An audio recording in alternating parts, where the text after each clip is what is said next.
रात्रि क्लास है 17/7/1967। ये जानते तो होंगे कि बेहद का बाप है और स्वर्ग की स्थापना करने आए हुए हैं। कौन बेहद का बाप? जरूर कहेंगे आए हुए हैं और पहले नहीं थे। आत्माओं का बाप ही है।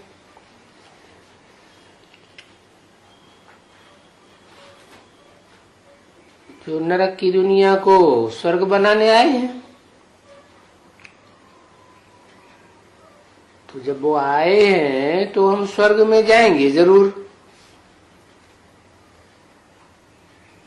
क्योंकि सर्वशक्तिवान बाप आया हुआ है। वो तो त्रिकालदर्शी है। जानता है कि अब मुझे जाकर के नरक को स्वर्ग बनाना है। ज्ञान की पावर से। परंतु ये भी बता देते हैं कि स्वर्ग में तो जाना है, ये कोई बड़ी बात नहीं। स्वर्ग में जाना और प्रजा पद पाना, और प्रजा में भी कैटेगरीज होती है। फर्स्ट क्लास प्रजा, सेकंड क्लास प्रजा, थर्ड क्लास, फोर्थ क्लास। तो प्रजा तो अधीन होगी। तो बाप के अधीन बनाने आया हुआ है? नहीं, बाप तो खुद स्वाधीन है, किसी के अधीन नहीं। और स्वाधीन ही बनाने आता है। परंतु बच्चे जो तमो प्रधान बने हैं वो सतो प्रधान बनने का पुरुषार्थ ही नहीं करते। जो रास्ता बाप बताते हैं उस रास्ते पर पूरा चलते ही नहीं। तो ऊंच पद कहां से पाएंगे? तो यहां ऊंच पद नहीं पाते हैं तो फिर कमजोरी रह जाती है आत्मा रूपी रिकॉर्ड में।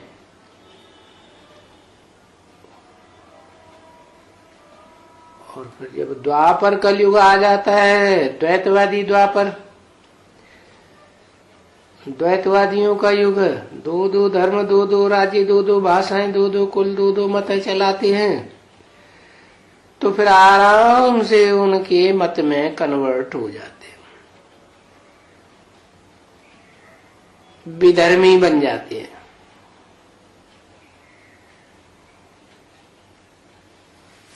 ये तो सबको मालूम है कि सारी दुनिया तमो प्रधान है।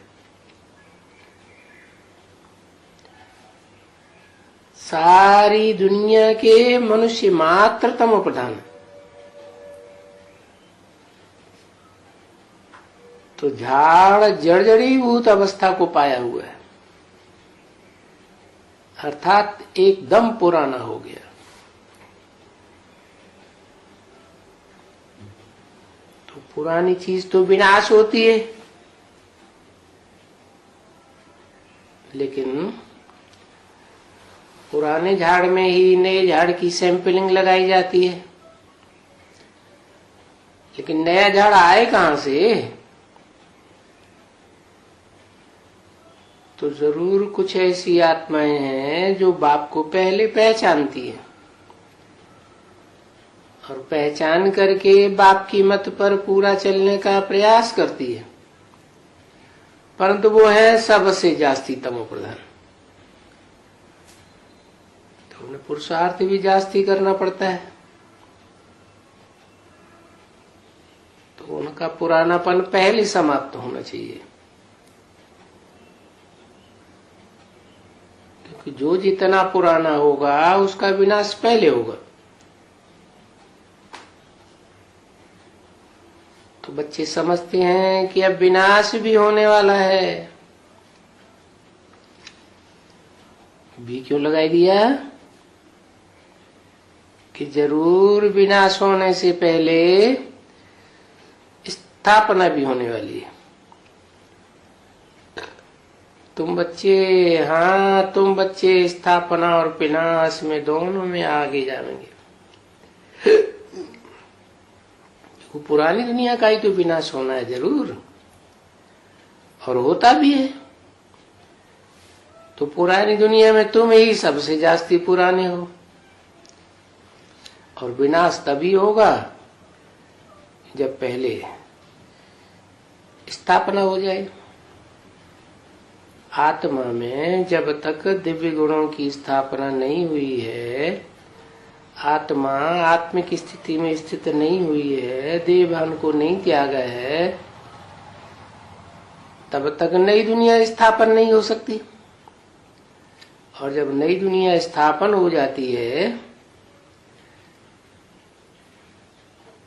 खास तुम बच्चों के संगठन की, तो फिर पुरानी दुनिया का विनाश होता है।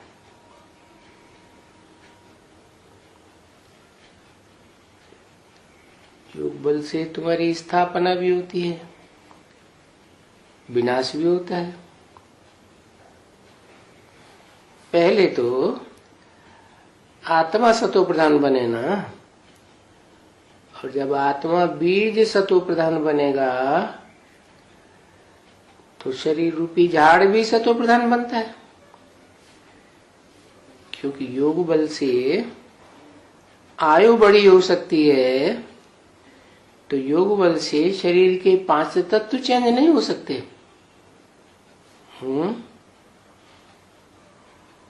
हो सकते हैं। 5 तत्व भी तमो प्रधान से सतो प्रधान बनते हैं। तो शरीर जो है वो निरोगी कंचन काया बनती है। तो पहले तो अपने अंदर का पुरानेपन का विनाश हो, और जरूर होता भी है।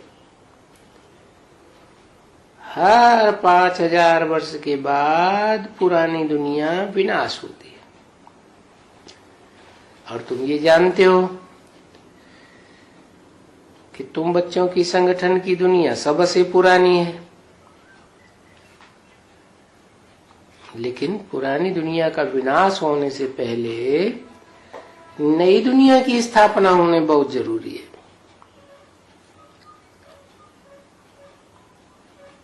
जब भी किसको समझाना होता है बच्चों को, तो ऐसे नहीं कहना कि पुरानी दुनिया का विनाश होना है। नहीं, कोई को घबराहट पहले नहीं करनी है। पहले क्या बताना है? नई दुनिया की स्थापना हो रही है। जब तक नई दुनिया की स्थापना नहीं हुई है, तब तक पुरानी दुनिया खलास नहीं हो सकती। जब तक नई दुनिया की राजधानी स्थापन नहीं हुई है, तब तक पुरानी राजधानियों में आग नहीं लगेगी। नहीं, तो हमेशा पहले कहना चाहिए कि नई दुनिया स्थापन हो रही है, और ब्रह्मा द्वारा स्थापना। नई दुनिया की स्थापना ब्रह्मा द्वारा। तो ब्रह्मा की तो अनेक मुख दिखाते हैं, तो कौन से मुख के द्वारा नई दुनिया की स्थापना? ऊपर वाले के द्वारा नई दुनिया की स्थापना। वो तो काट दिया जाता है, वो तो उसका तो कंठा ही कट गया। ब्रह्मा नामधारियों से ही कट्टा कट गया, वो तो आदि ब्रह्मा गया।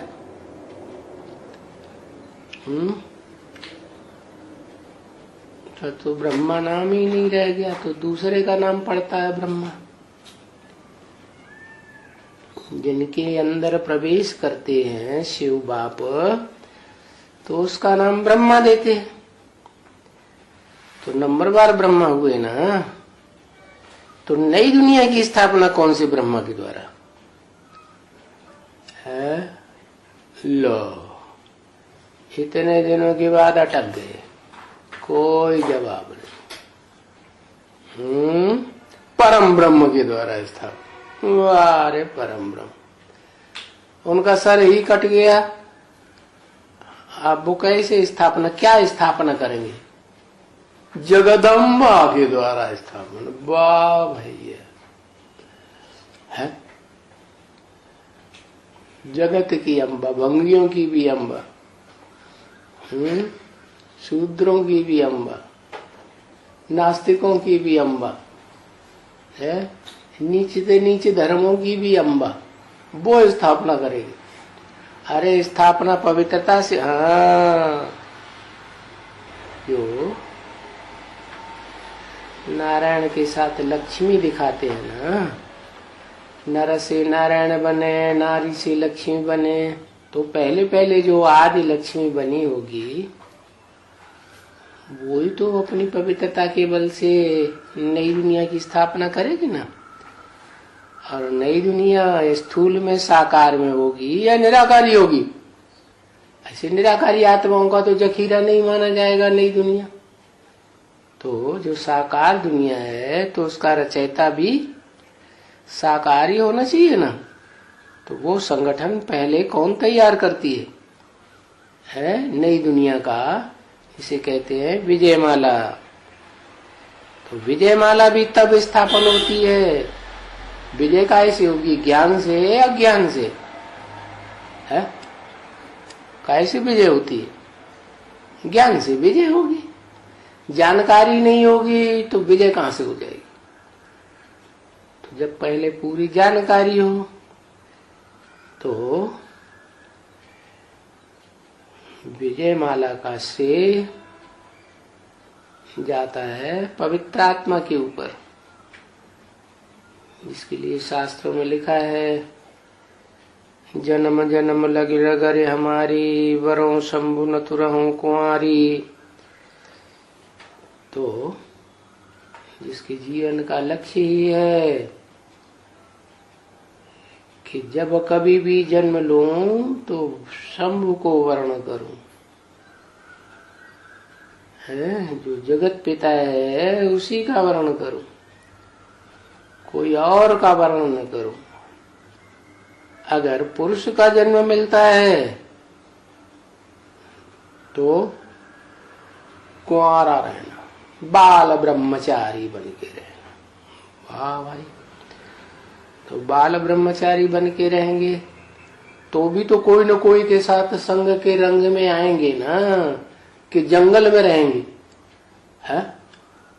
जरूर जिसके संग के रंग में आएंगे वो नजदीक की उपासना करने वाला होगा, कि दूर वाला होगा? नजदीक ही होगा। तो वो गुरु हो गए, वो चेला हो गए। क्या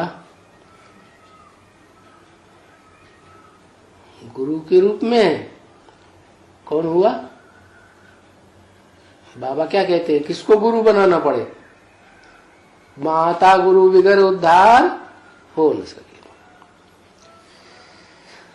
तो देखो, वही आत्मा निमित्त बनती है जो साकार में प्रैक्टिकल जीवन धारण करके एक का संग मन से, बुद्धि से, तन से, धन से, समय से, संपर्क से, संबंधियों से हर जन्म में जास्ती लेती है। तो पवित्रता की ज्यादा भाषणा कौन सी आत्मा से आएगी?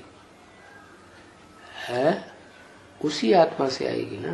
परंतु ज्ञान नहीं है तो कोई भाषणा नहीं। जब ज्ञान होता है तब वो पवित्रता का बीज है अपना प्रभाव दिखाना शुरू करता है, तब नई दुनिया की स्थापना होती है। इसलिए कहते हैं कि जब तक शादी विवाह नहीं हुआ है तब तक स्त्री पुरुष कंप्लीट नहीं होता।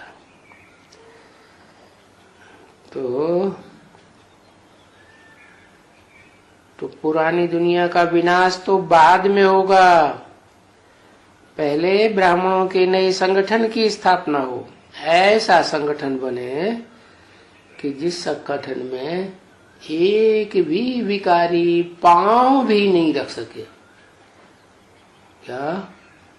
स्थूल पांव की बात नहीं, बुद्ध रूपी पांव भी न रख सके, कोई कनेक्शन में ना आ सके, संकल्पों में भी कनेक्शन में ना आए,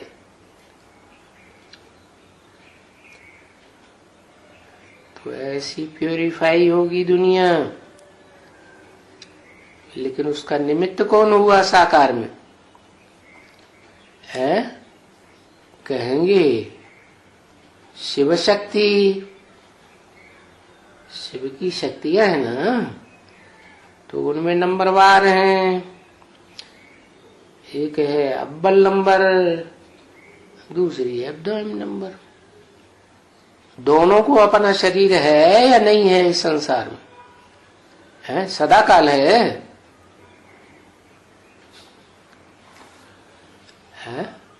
सदा काल शरीर है अपना? नहीं है। तो सदा काल शरीर नहीं है तो वो शरीर फिर कहाँ कल्पांत काल में चला जाता है? कहते जलमयी में सब जल गए गए, लेकिन जलमयी भी तो खलास होती है ना, कि हमेशा थोड़ा ही जलमयी रहती है। तो योग में याद में रह करके वो आत्मा है जलमयी के अंदर भी कुछ न कुछ जीवित रहती है, तब तक जब तक वो जलमयी खलास न हो। षष्ठी रूपी रंगमंच पर वो जलमयी जब खत्म होती है तो उस समय बर्फ ही बर्फ इस सृष्टि पर हो जाती, मारी ठंडी की। क्योंकि लगातार मूसलाधार बरसात से माहौल कैसा हो जाता, एकदम टेम्परेचर गिर जाता। तो बर्फ में वो आत्माएं दब जाती है। क्यों दब गई? क्योंकि 100% संकल्प जाम होंगे तो बर्फ में नहीं दमेगी, और संकल्प जाम न हुए तो फिर दबना पड़े। क्योंकि स्थूल शरीर का होता है ये स्थूल खून, और जो चैतन्य आत्मा है उसका संकल्पों का ही खून है। तो वो आत्माएं 100% फिर भी परिपूर्ण नहीं कही जा सकती।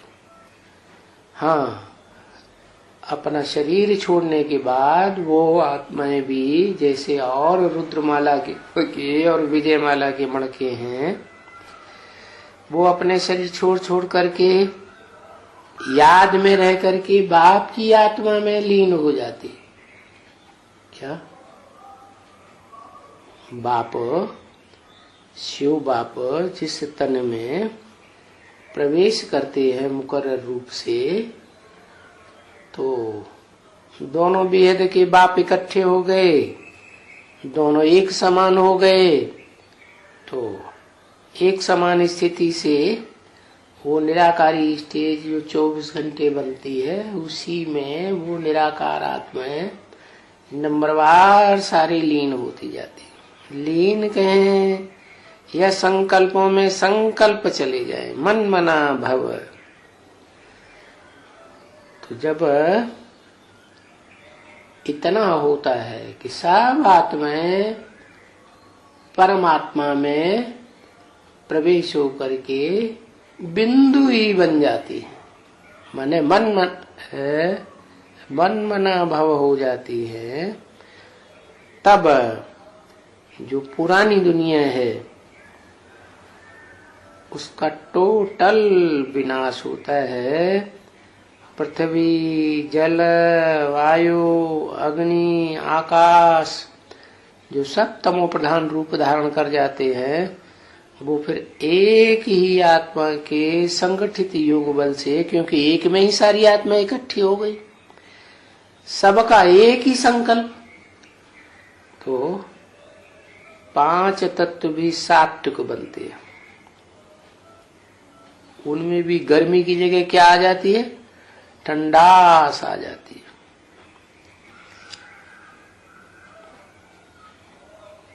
तो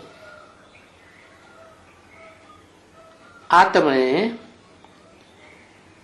जो इकट्ठी हो गई बाप के बुद्धि रूपी पेट में, वो फिर जिस क्रम से गई है उसी क्रम से इस सृष्टि पर वापस आती है।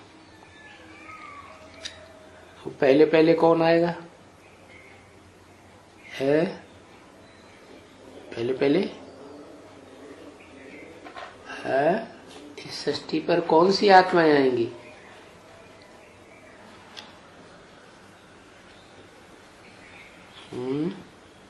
सिर्फ लक्ष्मी नारायण आएंगे और कोई नहीं होगा।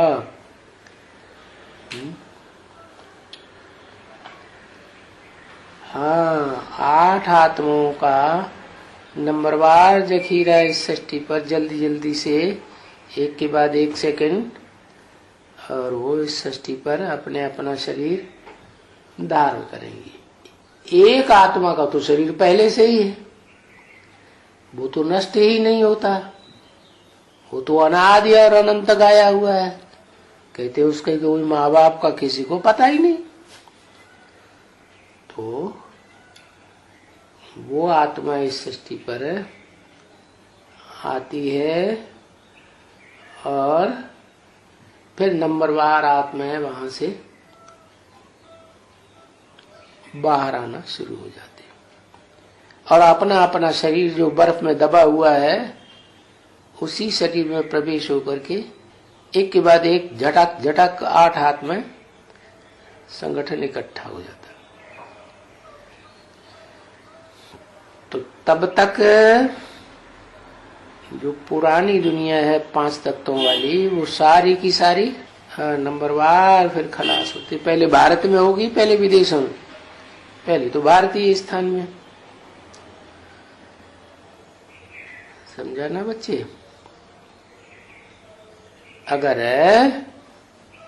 पहले विनाश न हो, स्थापना हो जाए तो रंग हो जाएगा।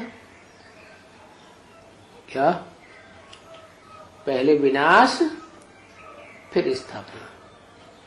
काय की स्थापना? पहले काय की स्थापना? दो ही चीजें तो हैं, जड़ और चेतन, जिनसे ये सृष्टि बनती है।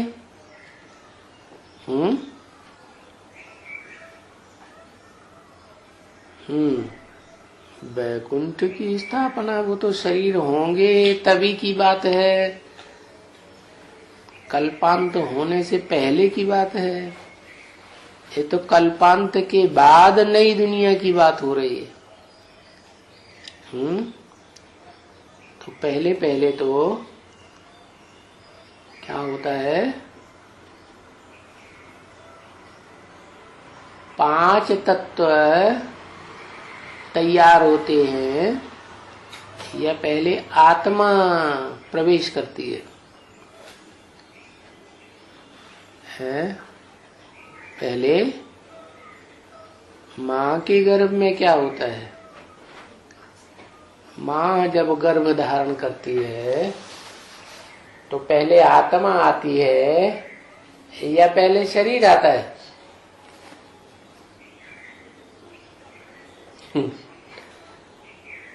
शरीर आ जाता है सीधा। शरीर का भी सार आता है, 5 तत्वों का सार। सार क्या है?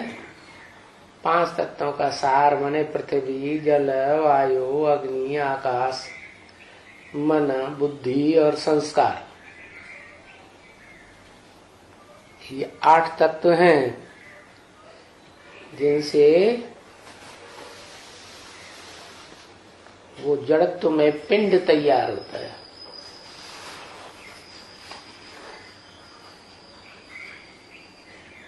वो जड़त्व में पिंड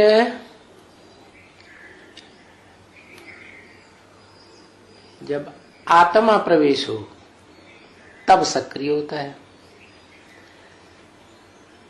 तो पहले जड़ तैयार हुआ कि पहले चैतन्य तैयार हुआ?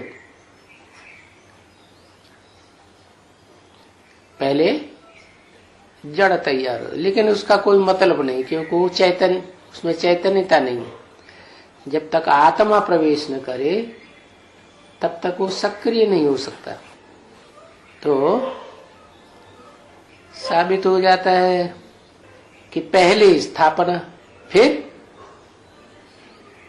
बच्चा जब पैदा होता है तो जो जीर तैयार होता है, जिसमें थैली में बच्चा निकलता है, चैतन्य और जड़ का मेल, वो जीर्ण खत्म हो जाता है, उसको दबा दिया जाता है, मिट्टी में खलास कर दिया जाता है। तो किसको भी कहते हो, तो बाकी ये बात पहले बतानी पड़े क्या, कि कितना टाइम पड़ा है नई दुनिया की स्थापना करने में। 67 की वाणी है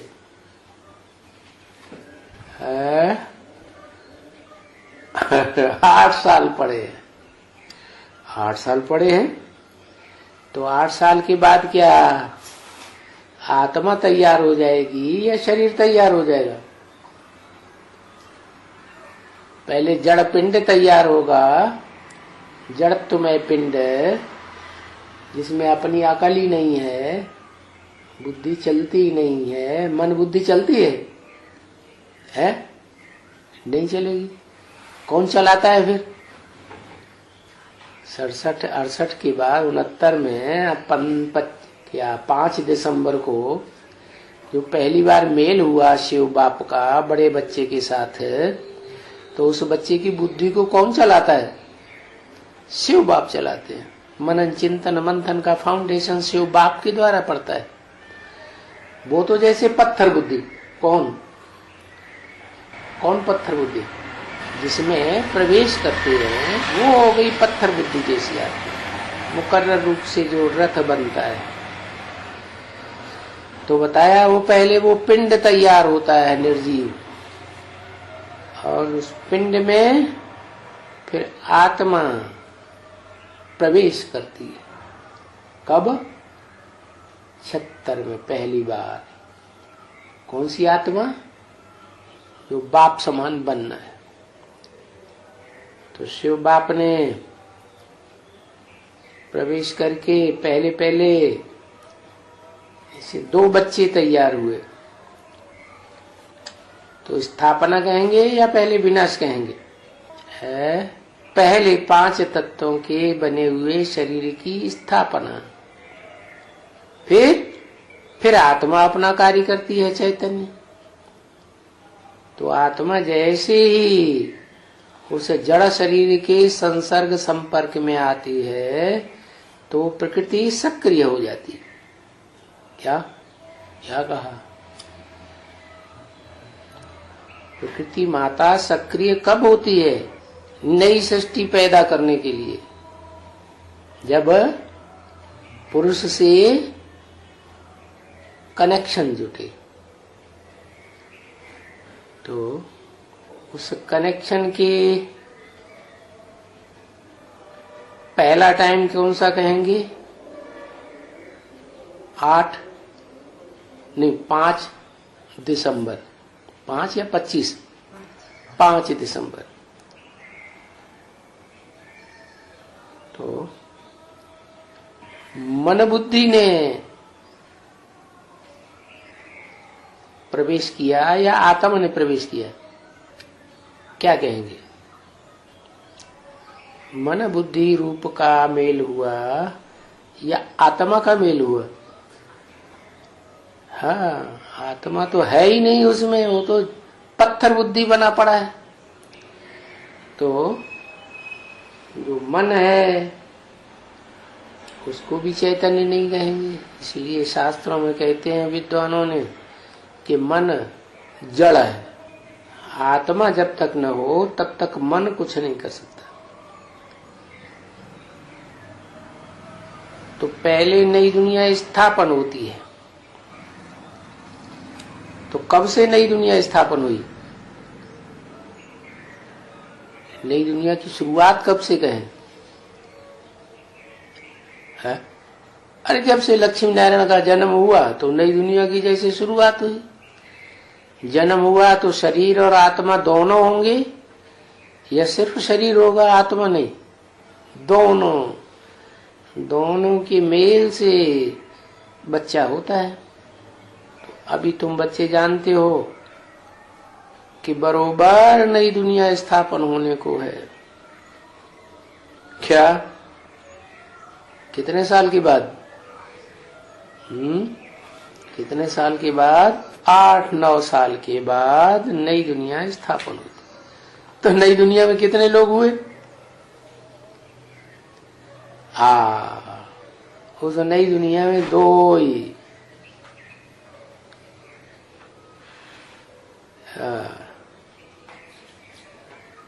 तो बताया कि बरोबर नई दुनिया स्थापन होने की है और जो स्थापन करने वाला है उनके सामने हम बैठे हुए हैं। क्या? कौन बैठा हुआ है? नई दुनिया स्थापन करने वाला कौन? नाम बताओ। नई दुनिया स्थापन करने वाला कौन? नारायण। लक्ष्मी या नारायण है? अरे बच्चा किससे पैदा होता है? माँ से। तो पहले माँ और फिर माँ, जो बच्चा है वो खुद देखती है या पहले बाप को दिखाया जाता है? बच्चा किसका है? बाप का है। तो बताया सामने बैठे हुए हैं हम उनके। किनके सामने? लक्ष्मी और नारायण दोनों के सामने हम बैठे हो। किसने कहा? ब्रह्मा बाबा ने और शिव बाबा ने। मैंने इमर्ज करके सामने ले लिया। और वो बाबा भी है। क्या कहा? मैं बाबा नहीं हूं, वो बाबा भी है। ऐसे क्यों? जो बोलने वाली आत्मा है ऐसे क्यों कहती है वो बाबा भी है? ब्रह्मा बाबा की तो अकल नहीं चलेगी हम। तो शिव ने बोला वो बाबा भी है। बाबा माने साकार है या निराकार है? जरूर साकार है। और शिक्षा देने वाला भी है। शिक्षा देने वाला एक होता है ज्ञान सुनाना और एक होता है ज्ञान सुनते नहीं है, ध्यान नहीं देते हैं, तो फिर शिक्षा दी जाती है। क्या? शिक्षा का कनेक्शन कंट्रोलिंग से है, शासन से है। टीचर मारपीट के भी, दुआ डरा धमका के भी पढ़ाई तो पढ़ाता है। और फिर गुरु सदगुरु भी है, वो तो बहुत सख्त पार्ट है। हिंदी में कहते हैं सत्त बाबा, सत गुरु, सत टीचर कहा जाता है ना। सत श्री अकाल। और अंग्रेजी में उनको सुप्रीम कहा जाता है। क्या? उनकी सुपरमेसी चलती है। फिर क्या कोई अपनी चलाना चाहे तो उसकी नहीं चलेगी।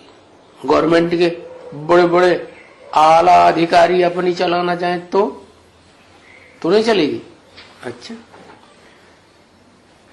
नहीं चलेगी।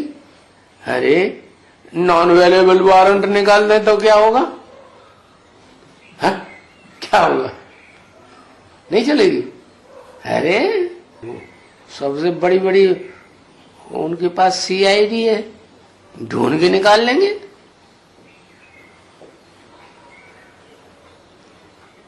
है? हाँ, के निराकारी स्टेज जिसकी बनती है, तो उन निराकारी बच्चों को कोई भी साकारी पकड़ में नहीं ला सकता। साकारी आधीन बनाते हैं, निराकार आधीन कभी नहीं बनता। तो वो सत्य बाबा, सत्य टीचर, सदगुरु कहा जाता है, कब कहा जाता है? साकार में पार्ट बजाता है तब कहा जाता है, या उसमें जो निराकारी आत्मा है उसके लिए कहा जाता है? साकार में निराकारी आत्मा न हो तो वो कोई काम नहीं कर सकता। तो सुप्रीम बाबा है, सुप्रीम टीचर है, सुप्रीम गुरु। तो ये तो बच्चे समझते हैं कि वो ही हमारा बाप है, टीचर है, सदगुरु है, कि सिवाय निराकार एक बाप के और कोई भी ऐसे बाबा और टीचर और एक गुरु नहीं हो सकते। मतलब वो निराकार जिसमें प्रवेश करता है तो संग के रंग से वो भी निराकार बन जाता है। और जब सदाकाल की निराकारी निरंतर स्टेज बन जाती है तो वो ही फिर सुप्रीम टीचर है, सुप्रीम बाप, सुप्रीम टीचर है और सुप्रीम सदगुरु कहा जाता है। देहधारी तो कोई हो ही नहीं सकते हैं। देहधारी किन्हें कहा जाता है? जिनकी देह में बुद्धि धरी रहे तो देहधारी, और देह से बुद्धि परे हो जाए तो निराकारी। तो जो शिवलिंग यादगार है वो किस रूप की यादगार है? देहधारी है या निराकारी है? लिंग बड़ा है या छोटा है? लिंग तो बड़ा है, तो साकारी है या निराकारी?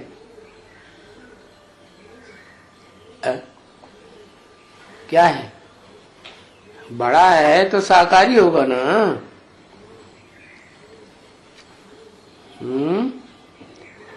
निराकारी कहेंगे क्योंकि बड़ा भले है लेकिन हाथ पांव नाक का भान नहीं है, इसलिए निराकारी ही कहा जाता है। देहधारी नहीं कह सकते। लिंग भी निराकारी स्टेज, और उसमें जो बिंदु है आत्मा वो तो निराकार होती ही है, क्योंकि बेहद का बाप तो वो तो देह लेते ही नहीं है, उनकी तो बात ही नहीं। वो प्रवेश भी करते हैं तो भी देह का ममत्व, देह का आसक्ति उनमें नहीं होती है। किसमें? सुप्रीम सोल शिव बाप में। दूसरे के जन्म में, दूसरे के मिसल जैसी आत्माएं प्रवेश करती हैं दूसरे शरीर में, ऐसे ही शिव बाप भी दूसरे का जन्म होता है तब उसमें प्रवेश करते हैं। अपने शरीर को तो छोड़ दिया, है ही नहीं, शरीर छोड़ने की तो बात ही नहीं। तो ये जानते हैं कि बाप खुद आकर कहते हैं कि मैं इन वानप्रस्थी के शरीर में, इन क्यों कहा है? इन इसलिए कहा कि जो भी ब्रह्मा नामधारी हैं वो सब वानप्रस्थी 60 साल की अवस्था के होने चाहिए या कम ज्यादा होना चाहिए है? 60 साल के होने चाहिए। तो यज्ञ के आदि में भी उनकी एज क्या होगी? जरूर 60 साल होगी। तो वानप्रस्थी शरीर में इनमें प्रवेश करता हूं। हाँ, कोई मैं मुकर्रर रूप से पार्ट बजाता हूं और कोई होते हैं टेम्परेरी शरीर। बाकी 60 साल की अवस्था में ही प्रवेश करता हूं। बहुत जन्म के अंत के जन्म के भी अंत में प्रवेश करता हूं। बहुत जन्म कितने है? 84 जन्म। तो 84 जन्म का अंत क्या हुआ? 60 साल। और फिर 60 साल के अंत के भी अंत में, इसका मतलब हुआ 100 साल पूरे होने चाहिए। क्या? जब पूरे 100 साल होते हैं तो संसार में, सारे संसार में वो प्रत्यक्षता सुप्रीम सोल बाप की हो जाती है। इसीलिए तो बोला फादर है तो फादर जरूर मिलना चाहिए। फादर सिर्फ कहें और कभी मिले ही नहीं, वो फादर कैसे हो सकता है? तो अंत के भी अंत के जन्म में बात तो क्लियर हो गई। तो हो गया वानप्रस्थी, क्योंकि वानप्रस्थ के अवस्था के बाद ही तो गुरु किया जाता है। 60 साल का नहीं हुआ तो सुप्रीम सोल आकर के सदगुरु कैसे बनेगा? कब बनता है? जब 60 साल हो तब वानप्रस्थी सदगुरु बनाए। तो बताया एक तो है यज्ञ के आदि में 60 साल का जन्म धारण करने वाला वो व्यक्तित्व जो मुकर्रर अर्थ है, तो वो 60 साल का हुआ, लेकिन वानप्रस्थी था ना। सदगुरु तो नहीं मिल सकता, वो कब मिले? हाँ, अब वो तो बीच में ही शरीर छूट गया, फिर तो वो काम तो अधूरा रह गया। फिर भी जो भी कहें सन 36-37 से लेकर जब तक भी जीवित रहा तो 60 साल के बाद की एज कही जाएगी या नहीं? तो 60 साल के बाद माने सदगुरु मिल गया, लेकिन मिला तो पहचाना क्या? पहचाना नहीं। तो वानप्रस्थ के बाद भी इनकी वानप्रस्थ अवस्था तो है। किनकी? कोई भी ब्रह्मा नामधारी हो, उनकी वानप्रस्थ अवस्था हो तब ही तो सुप्रीम सोल पार्ट बजाएगा, नाम देगा ब्रह्मा। तो दादा लेखराज के लिए कब कहें? कब प्रवेश किया? कब नाम दिया ब्रह्मा? है 1936-37 में कहें? नहीं कहेंगे, क्योंकि उससे पहले तो उनको कोई माताएं ही पढ़ाती थी, तो जरूर माताओं की उम्र ज्यादा होगी।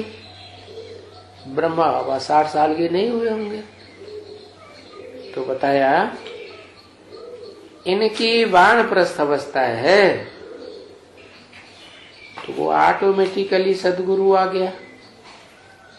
दादा लेखराज ब्रह्मा में भी सन 67 में वानप्रस्थ अवस्था तो कहें कि हो गई पार। तो सदगुरु मिला कि नहीं मिला? है नहीं मिला है? तेरी की नहीं सुनता, नहीं ध्यान से। सदगुरु मिला ना। हाँ, तभी तो सदगुरु तो आ गया ना, क्योंकि 60 साल के बाद ही सदगुरु मिलता है। हाँ, सदगुरु कैसे?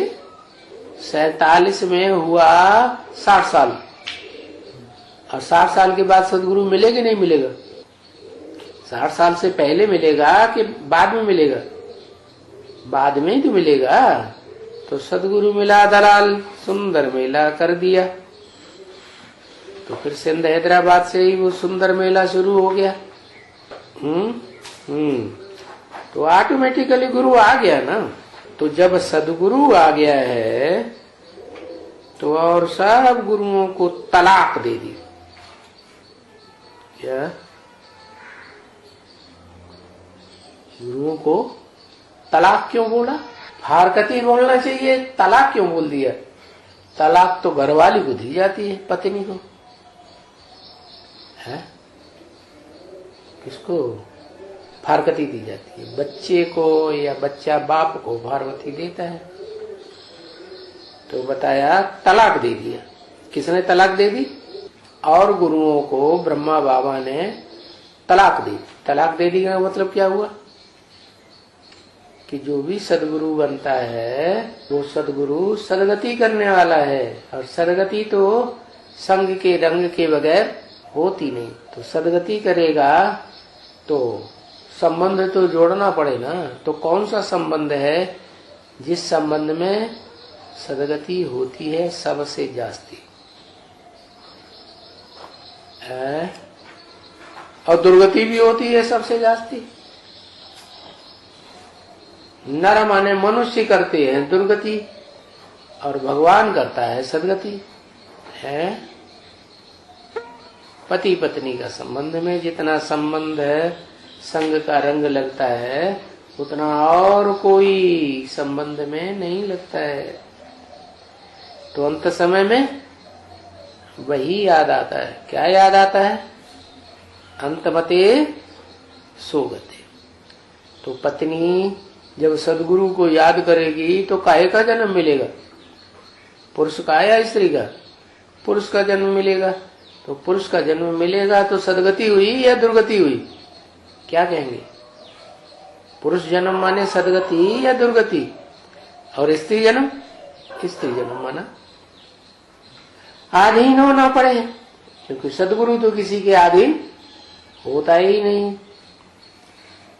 तो और गुरुओं को तलाक दे दी। क्या जान लिया कि ये तो हमारे पति परमेश्वर बनने काबिल है ही नहीं। छुट्टी दे दी, चलो जाओ घूमो फिरो और लोगों को बुद्धू बनाओ। अब हम बुद्धू बनने वाले नहीं। सबको छुट्टी दे दी। क्या? क्योंकि इस जीवन में उन्होंने कितने गुरु बनाए थे? 12 गुरु बनाए थे। तो एक एक करके जो भी जिंदा रहे होंगे सबसे उन्होंने ट्राई किया अपने साक्षात्कारों का क्लैरिफिकेशन लेने। कोई ने साक्षात्कार नहीं दिया, वो क्लैरिफिकेशन नहीं दिया, संतुष्ट नहीं कर पाया। तो सबको तलाक दे दी, छुट्टी दे दी। क्योंकि सुंदर मिल कब हो? सुंदर मिलन मेला तब हो जब सदगुरु मिले। तो पत्नी जो है वो अपने पति को ही सदगुरु मानती है। यही हमारी सदगति करेगा। क्या? अभी तो हम अधीन हैं। पैदा हुई बच्चे के रूप में तो माँ बाप के अधीन है, बड़ी होती है तो भी अधीन, शादी होती है तो भी अधीन। तो अधीन को क्या कहें? सदगति। क्यों? अधीन सदगति नहीं हो सकती। जो प्रिंस बनते हैं उनकी दुर्गति कहें? प्रिंस बनते हैं लेकिन अथॉरिटी तो नहीं, सत्ता तो नहीं उनके हाथ में। सत्ता तो फिर भी माँ बाप की चलती है ना, तो अधीन हुए ना। इसलिए तुलसीदास ने तो पहले ही बता दिया, पराधीन सपने सुख नाई। क्या? जो पराधीन होता है उसको स्वप्न में भी सुख नहीं हो सकता। कर देखा विचार देखो मन माई। अपने मन में अच्छी तरह से विचार करके देखो। जो पराधीन होता है उसको स्वप्न में भी सुख नहीं हो सकता। क्या? क्यों? ऐसी क्या बात?